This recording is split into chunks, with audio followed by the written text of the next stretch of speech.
Bienvenue sur le podcast de l'aviation présenté par Frédéric Beniada. Avec nous aujourd'hui pour le podcast de l'aviation, le chef d'orchestre Daniel Harding. Bonjour Daniel. Bonjour. On vous connaît avant tout comme chef d'orchestre, mais on ne connaissait pas votre passion pour l'aviation. Elle vient d'où ? C'était peut-être ma première passion. J'avais la chance, quand j'étais tout petit, mes parents, ils ont eu cette idée qui semblait très bizarre à leurs amis. Je me souviens à l'époque, 82, en Angleterre, il sortit le premier ordinateur personnel qu'on pouvait rattacher à notre télévision. C'était un inventeur, un monsieur très atypique, Sir Clive Sinclair. Et c'était possible de jouer avec un ordinateur à la maison qui était d'une taille abordable, quoi.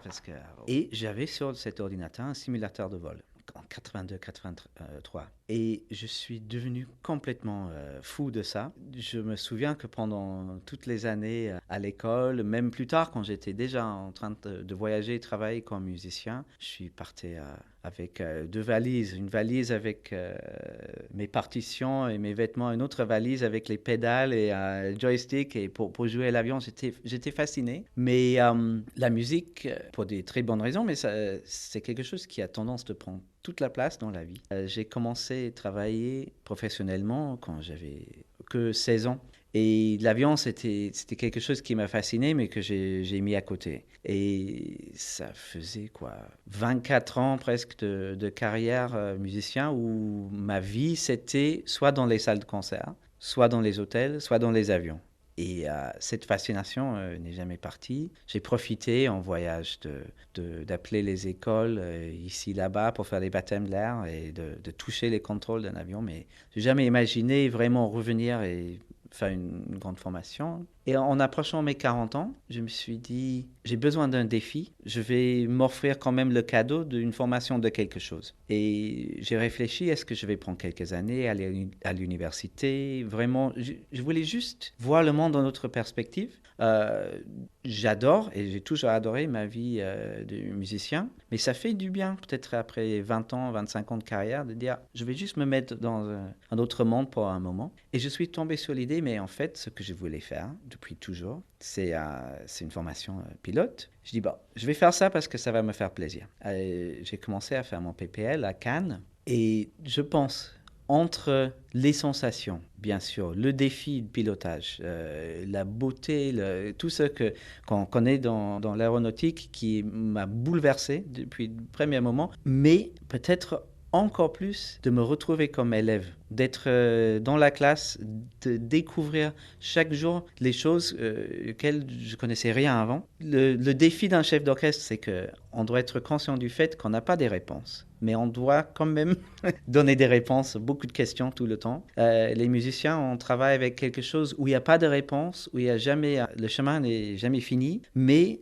il y a une responsabilité de prendre des décisions pour maintenant, pour faire un concert qui soit d'une manière ou l'autre accompli. On ne peut pas aller sur scène en posant des questions. Les questions, on laisse derrière la scène pour la semaine prochaine et pour un moment, on doit aller, c'est comme ça. Et de me retrouver comme élève, c'était mon rôle juste d'être une éponge, d'apprendre, de poser des questions. J'ai adoré. J'ai fait le PPL. Et après, je dis, qu'est-ce que je fais maintenant ? Et j'ai fait chaque étape. Je voulais continuer avec mes collègues avec qui j'étais en formation. Et à la fin, je me retrouve en QT 320. Pas parce que j'avais le projet de devenir pilote de ligne, mais parce que je voulais toujours continuer la formation, toujours découvrir un peu plus. Alors, c'est un peu ça l'histoire. Le premier contact avec l'avion réellement, il s'est passé quand ? À quel moment ? Alors, quand j'avais 16 ans, j'étais assistant à l'orchestre Birmingham avec un chef anglais qui s'appelle Simon Rattle. Et le solo contrebassiste de l'orchestre, il était pilote privé. Quelqu'un m'a dit, tu sais que John, il est pilote. Je dis, je suis allé parler avec lui. Je dis, mais tu sais, je suis fanatique des avions. Il dit, on va partir ensemble. Alors, dans un petit aérodrome à côté de Birmingham, il m'a amené pour un tour en Cessna. Il m'a laissé toucher les contrôles de l'avion. Et de là est née la passion était déjà là, mais c'est vrai, on ne va jamais oublier la première fois qu'on a touché les contrôles d'un avion. C'est un sacré challenge que vous vous êtes lancé parce que passer de chef d'orchestre à un pilote privé, ça c'est facile, mais un pilote professionnel, puis l'ATPL, puis une QT. Vous avez trouvé le temps comment? C'était quelques années. Je pense que si j'avais compris au début ce qui était devant moi, j'aurais eu une difficulté d'accepter le challenge. Mais c'est bon, on fait les choses comme ça, pas à pas, quoi. Et le rythme de travail pour le chef, c'est que je suis parti de la maison beaucoup. Je peux être, je sais pas, 40 semaines par an dans les hôtels. Mais c'est la nature des choses qu'on va répéter peut-être 4 heures, peut-être 6 heures pendant la journée. Les musiciens, ils ne peuvent pas jouer plus que ça. Ça veut dire qu'il me reste beaucoup d'heures chaque jour où, oui, je dois étudier mes partitions, je dois réfléchir sur la musique, mais il me reste beaucoup d'heures pour lire, pour réfléchir, Je suis quelqu'un, j'aime bien remplir mon temps.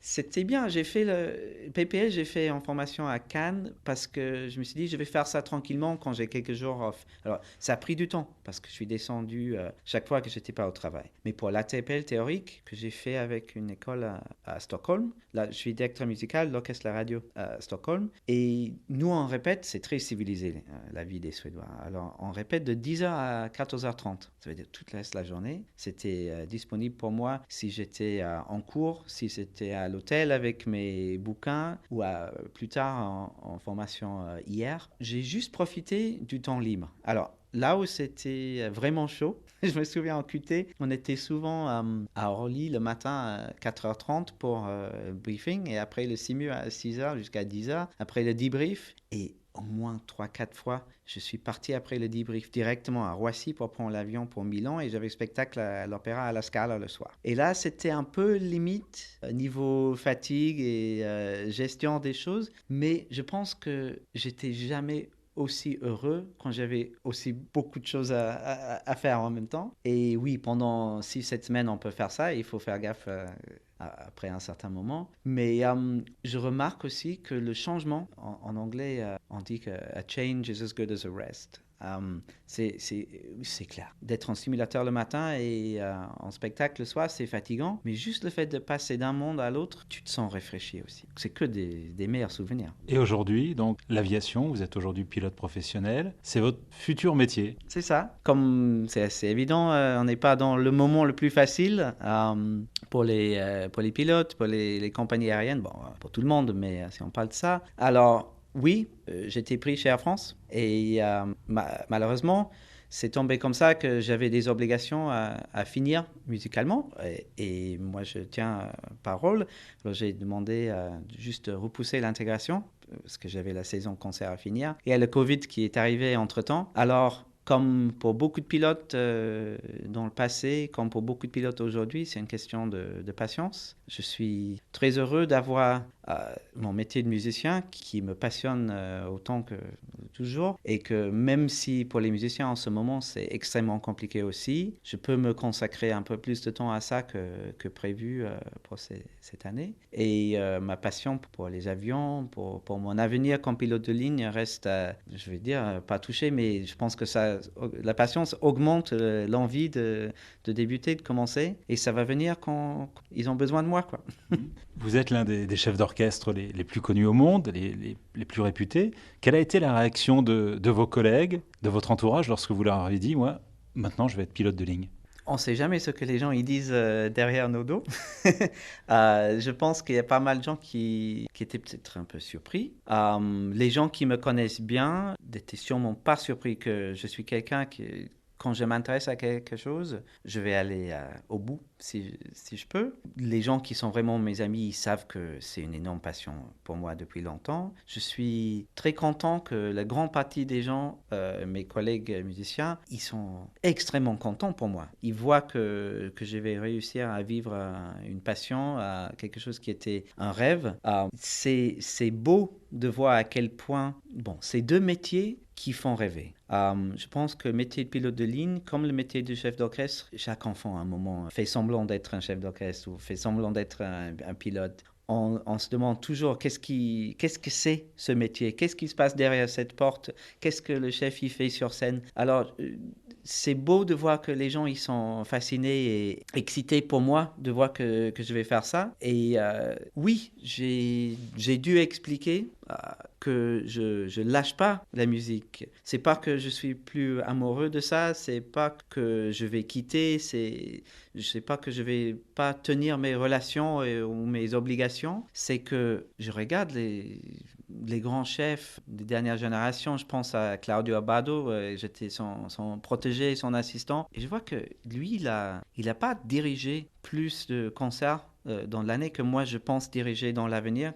quand je vais travailler comme pilote. C'est juste que les dernières années, j'ai dirigé beaucoup, et ça, je vais beaucoup réduire. Mais c'est pas forcément très sain pour un musicien de dire je vais travailler chaque semaine qui existe dans l'année. J'ai appris beaucoup de choses les dernières 25 ans. J'ai rassemblé énormément d'expériences grâce à tous les concerts que j'ai faits. Mais c'est le moment, même s'il n'y avait pas l'aviation, c'est le moment de dire, OK, maintenant je ralentis un peu parce qu'il faut bien sûr le temps, comme on fait en simulateur, il y a le briefing, mais il y a aussi le debrief. Et on pense souvent au temps qu'on a besoin de préparer un concert, d'apprendre la musique, de réfléchir sur tout ce qu'on va faire. Mais si on passe après directement à préparer le prochain, il y a beaucoup de choses qui passent qu'on n'a pas le temps à digérer. Et je vais me permettre plus de temps entre mes projets. Mais je pense qu'un peu de perspective, ça apporte beaucoup de choses. Et je pense un peu de recul, ça peut nourrir aussi l'amour pour tout ce qu'on va faire. Daniel Harding, chef d'orchestre et désormais pilote de ligne, que nous retrouverons la semaine prochaine dans le podcast de l'aviation.